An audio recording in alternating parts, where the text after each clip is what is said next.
now going to be doing the chickering. It's unfortunately just the one, but yeah, we're not sure exactly.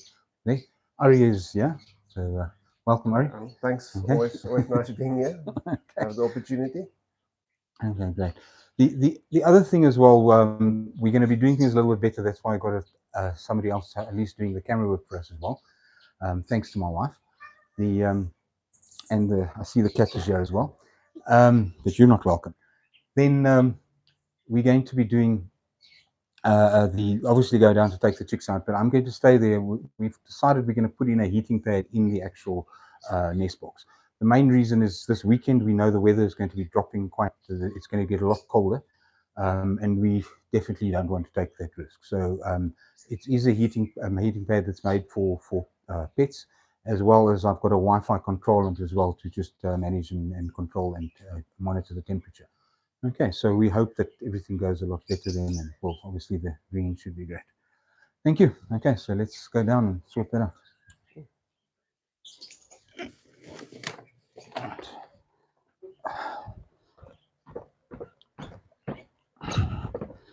All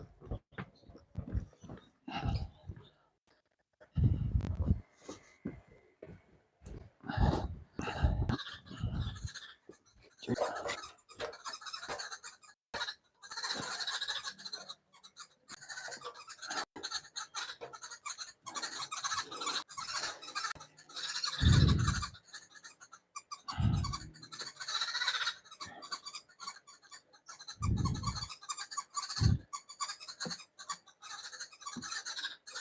Noisy family as usual.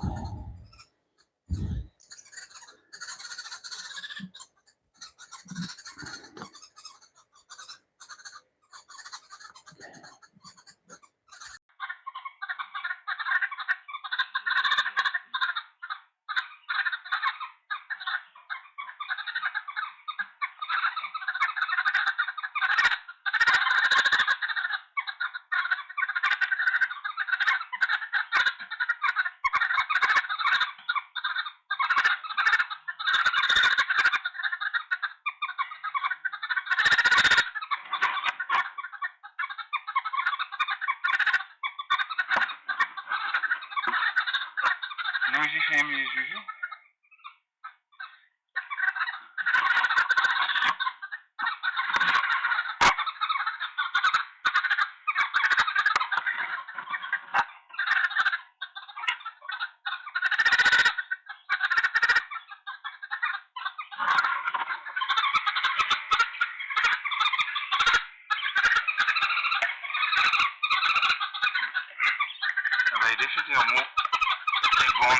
They definitely are more advanced than previously. This one's reacting quite a bit. I think we left this a little bit late this time. Yeah. The other one has actually managed to be okay after going off this.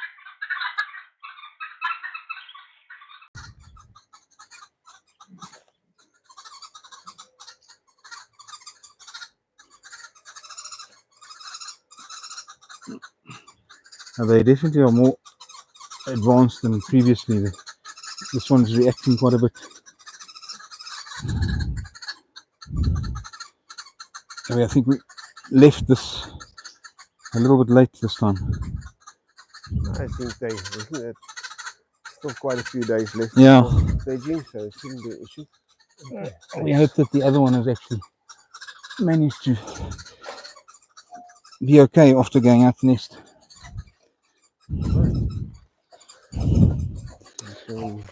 Right. This one.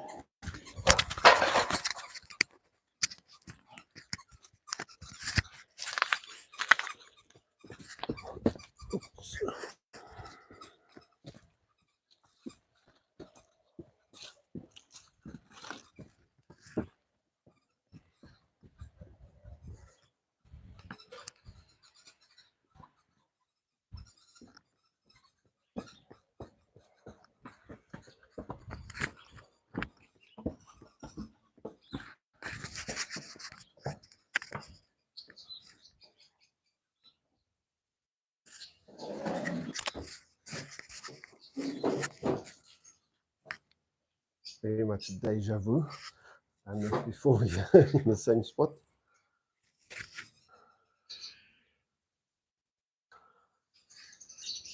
Okay, so let's see what we have.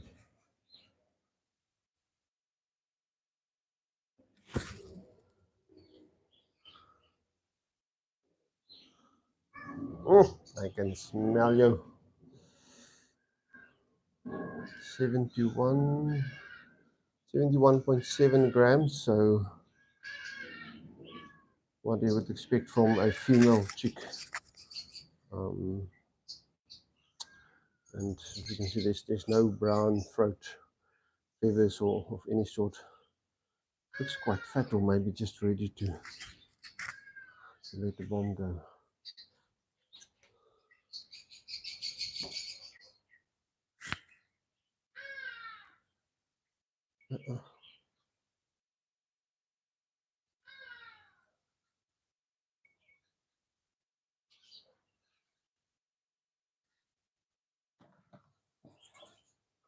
I just, as always, measure the tassels width so that we can determine what size of ring to fit on.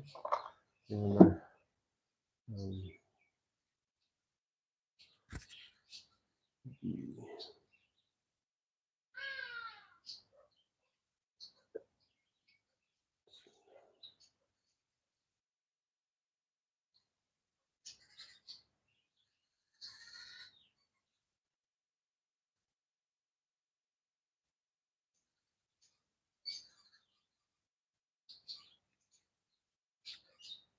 I'm put the ring on the right foot here, just because we need to. I've decided to use red today for the color rings, and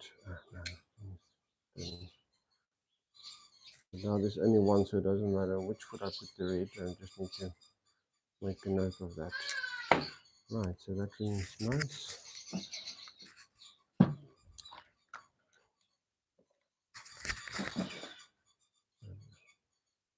Dark red.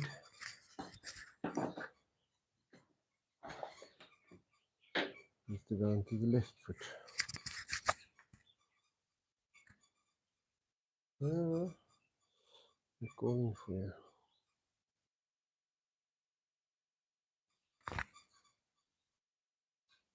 Oh, that part is done. Take a few measurements.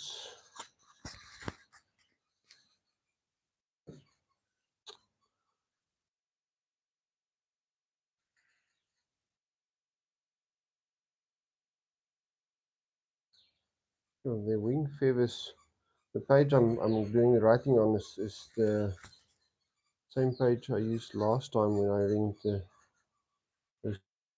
the three youngsters, and I must say her wing is much further grown out than what those ones were.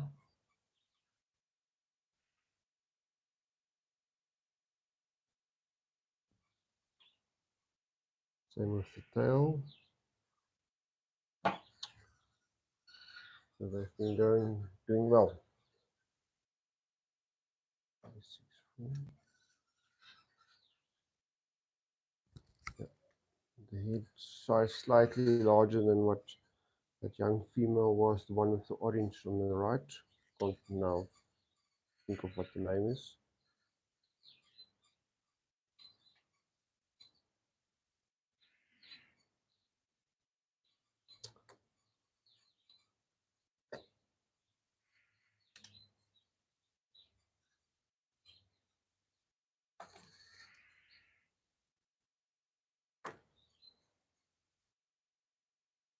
The wing seems pretty well developed. The feathers is still growing, not there yet, but and I gave it a red wing on the left. Now, once again, Wanda has been doing a great job in plucking. Who knows why? But there's some new feathers coming out already. Not all of them.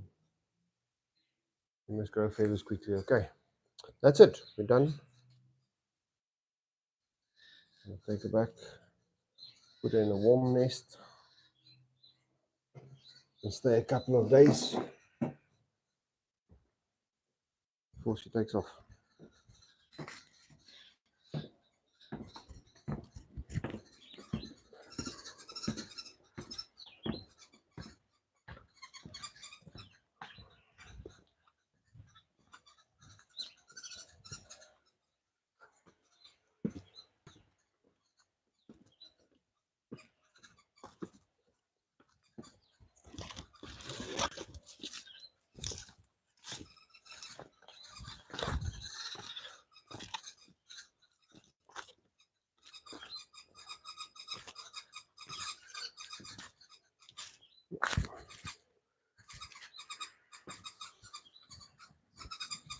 Danny's up in arms, complaining about our presence.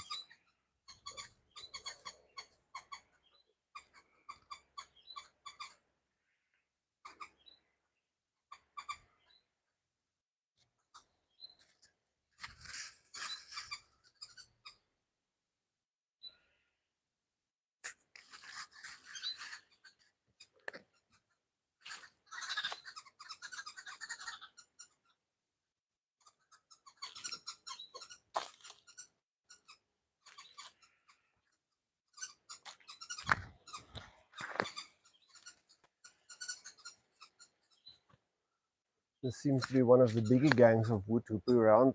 From what I can see, is a group of about 14 is quite big. And I think there's now with Vanda, there's 14, there's 13 with color rings, and so yeah, they're 14 or 15 outside. And so if any of these chicks grow up nicely as their older siblings, then this is going to be a record-sized group. They're clearly doing well, yeah.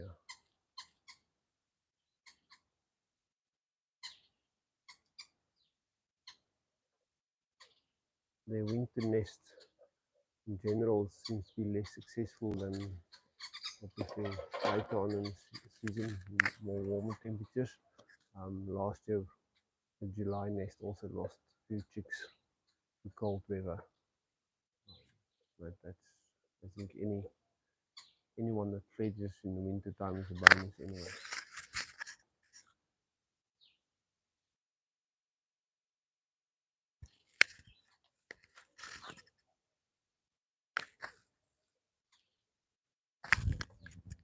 Yeah, the adults just sitting now, keeping eye on us. Just quiet down, but they are not happy. One or two close to the feeder, but the rest is all around us in the tree.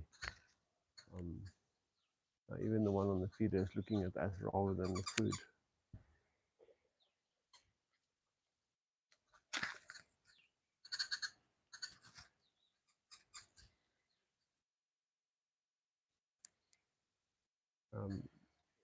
I had a look yesterday. The group is, I think, about 8 males and 6 females. So,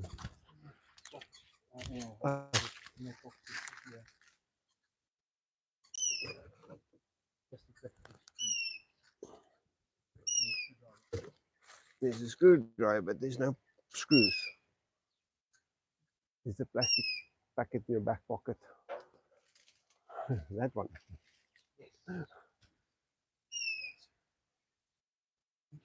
Yeah, so in time will tell. We will have to keep an eye on the feeder to see when that other youngster returns, and then we'll have to make a plan to catch it somehow and give it its rings.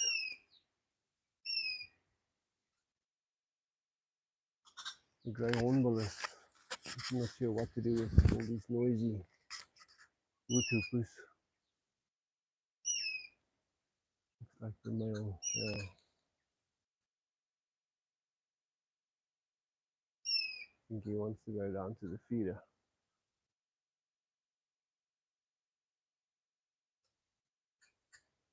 So far it's been quite a mild winter, but all indications are that we're finally going to get some frost in the next couple of days. So I think the addition of the heat pad is going to make a good difference, especially given the good job that one has been doing on the feathers.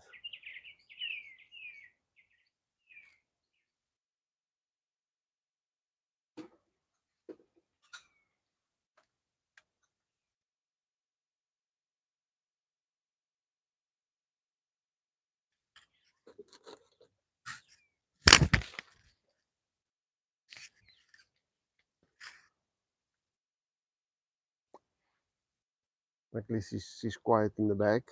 The whole point of keeping them in these bags is to they just calm. They can breathe easily. They don't say they don't put up a fight at all, but usually they tend to be quite calm. As you can see, she's just sitting there, and obviously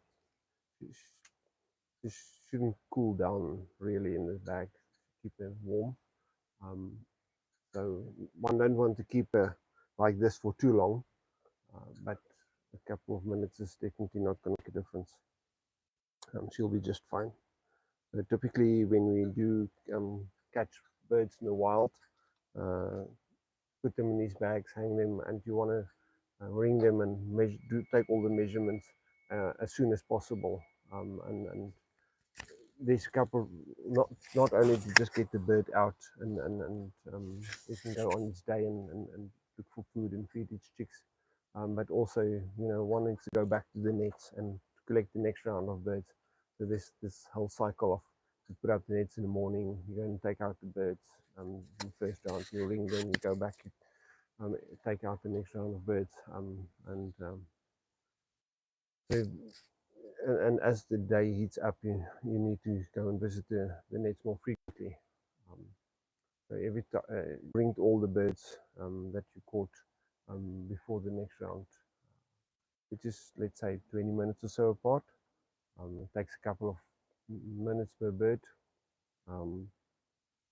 but yeah, the data, especially this data on this family, I think that's just um, I've been meaning to write an article, but the story is just getting bigger and better and better. So I think we need to wait a bit longer um, to make a good story. In general, I said this before, in general, they seem to have read the book quite well. They follow the book, but yeah, then every now and then things happen. And this is nature, so expect the unexpected. Chicks jump out at the middle of the night and just disappear. But we can only hope we see her on the feeder cam soon.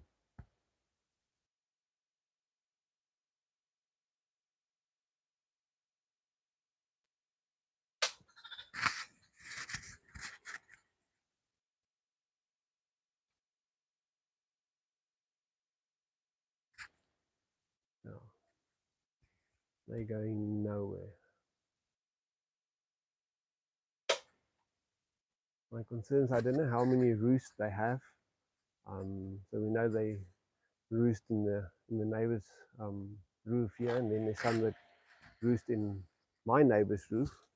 And every time I try and take a peek at what they're doing, then they don't like that. Then they tend to move off.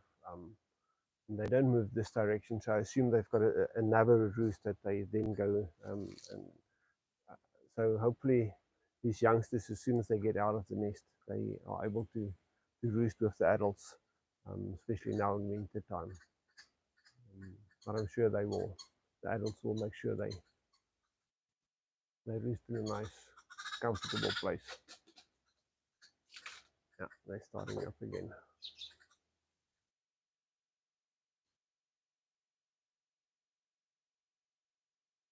According to the literature, the youngsters don't tend to disperse. These this first, which is are now what 18 months old, plus minus. I think they mature at about 2 years of age. So, yeah, well, it's a nice thing of having the color rings on them. We can monitor who stays in and who's missing. I regularly just make note of who's on the feeder cam or at the nest, and within a couple of minutes, if the whole gang is there, you can tick them all. So it's quite nice. Right. Is that called a successful installation? It should be fine for now. Excellent.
one can only try and help. What will happen, who knows, out of our control.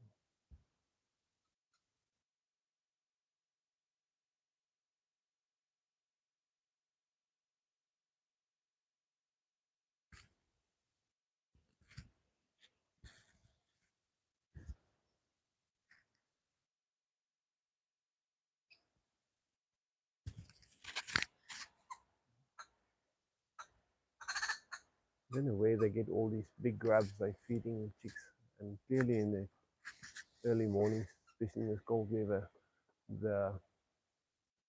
those dwarf geckos is a favorite of theirs. They clearly know where to go and catch them because they are feeding every morning. The chicks get at least a couple.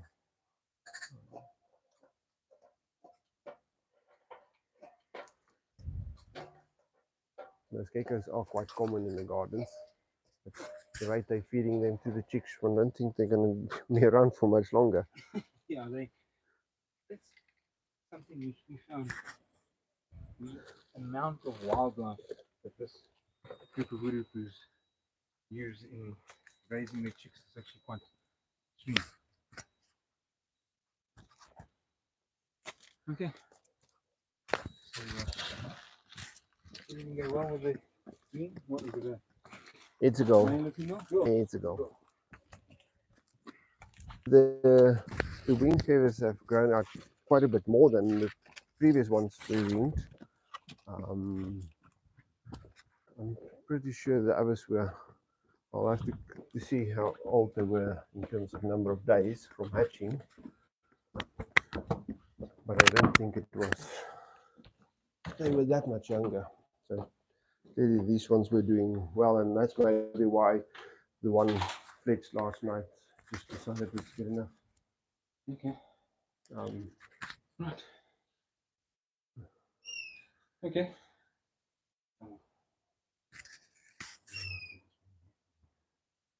Okay. Thank you very much, everybody, for joining us, and we trust that the next two days will be great.